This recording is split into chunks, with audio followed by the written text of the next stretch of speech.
जय श्री राधे कृष्ण। आप सभी का आपके अपने YouTube channel VK Mishra present में बहुत बहुत स्वागत है।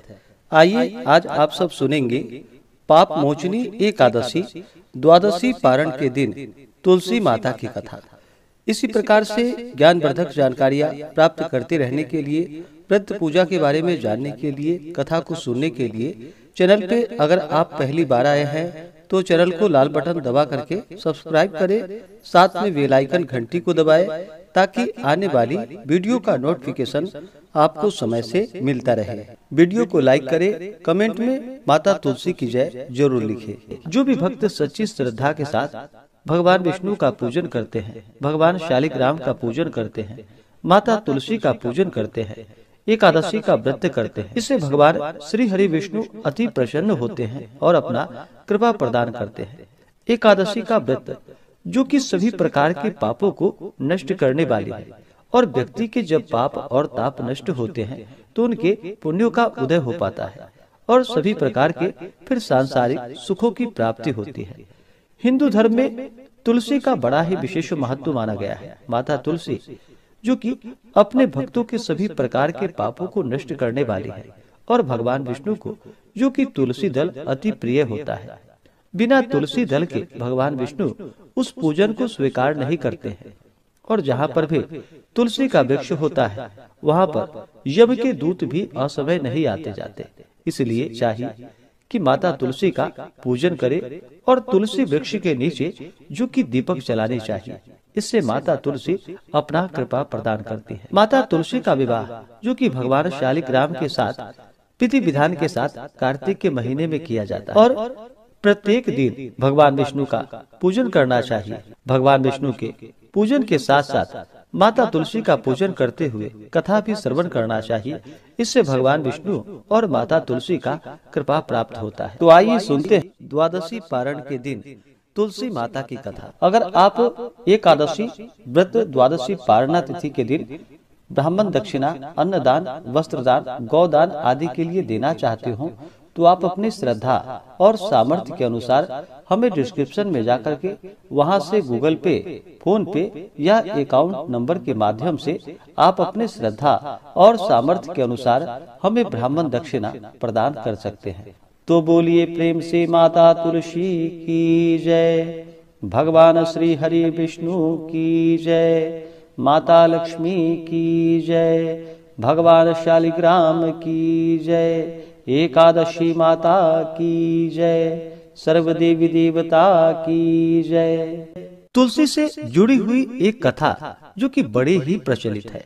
श्रीमद् देवी भागवत पुराण में इनके दिव्य अवतरण की दिव्य लीला कथा भी बताई गई है। एक बार भगवान शिव ने अपने तेज को समुद्र में फेंक दिया। उससे एक महातेजस्वी बालक ने जन्म लिया। यह बालक जो कि आगे चलकर जालंधर के नाम से पराक्रमी दैत्य राजा बना। इसकी राजधानी का नाम जो कि जालंधर नगरी पड़ा। दैत्यराज कालनेमी की कन्या वृंदा का विवाह जालंधर से हुआ। जालंधर जो कि महाराक्षस था, अपनी सत्ता के मद में चूर होकर उसने माता लक्ष्मी को पाने की कामना से युद्ध किया, परंतु समुद्र से ही उत्पन्न होने के कारण माता लक्ष्मी ने उसे अपने भाई के रूप में स्वीकार किया। वहां से फिर पराजित होकर वह माता पार्वती को पाने की लालसा से कैलाश पर्वत पर पहुंच गया। भगवान देवादिदेव शिव का ही रूप धारण कर माता पार्वती के समीप गया, परंतु माता ने अपने योग बल से उसे तुरंत ही पहचान लिया तथा वहां से अंतर ध्यान हो गई। देवी पार्वती ने क्रुद्ध होकर सारा वृतांत भगवान विष्णु को सुनाया। जालंधर की पत्नी वृंदा अत्यंत ही पतिव्रता स्त्री थी। उसी के पतिव्रत धर्म की शक्ति से जालंधर ना तो मारा जाता था और ना ही पराजित होता था। इसलिए जालंधर का नाश करने के लिए वृंदा के पतिव्रत धर्म को भंग करना बहुत ही जरूरी था। इसी कारण भगवान विष्णु ऋषि का वेश धारण कर वन में पहुँचे। वहाँ वृंदा अकेली ही भ्रमण कर रही थी, वहाँ पर घूम रही थी। भगवान के साथ 2 मायावी राक्षस भी थे, जिन्हें देखकर वृंदा भयभीत हो गई। ऋषि ने वृंदा के सामने पल में दोनों को भस्म कर दिया। उनकी शक्ति को देखकर वृंदा ने कैलाश पर्वत पर महादेव के साथ युद्ध कर रहे अपने पति जालंधर के बारे में पूछा। ऋषि ने अपने माया जाल से 2 वानर को प्रकट किए। एक वानर के हाथ में जालंधर का सिर था तथा दूसरे के हाथ में धड़ था। अपने पति की यह दशा को देखकर वृंदा मूर्छित होकर वहीं पर गिर पड़ी। होश में आने पर उन्होंने ऋषि रूपी भगवान से विनती की कि वह उसके पति को जीवित करे। भगवान ने अपनी माया से पुनः जालंधर का सिर धड़ से जोड़ दिया, परंतु स्वयं भी वह उसी शरीर में प्रवेश कर गए। वृंदा को इस छल का जरा भी पता न चल पाया। जालंधर बने भगवान के साथ वृंदा पतिव्रता सा व्यवहार करने लगी, जिससे उसका सतीत्व भंग हो गया। ऐसा होते ही वृंदा का पति जालंधर, जो कि भगवान शिव से युद्ध कर रहा था, वह युद्ध में हार गया और मारा गया। इस सारे लीला का जब वृंदा को पता चला तो वह क्रुद्ध होकर भगवान विष्णु को, जो कि शिला होने का श्राप दे दिया तथा स्वयं भी सती हो गई। जब वृंदा भस्म हुई, वहां पर तुलसी का पौधा उगा। भगवान विष्णु ने वृंदा से कहा कि हे वृंदा, तुम अपने सतीत्व के कारण मुझे लक्ष्मी से भी अधिक प्रिय हो गई हो।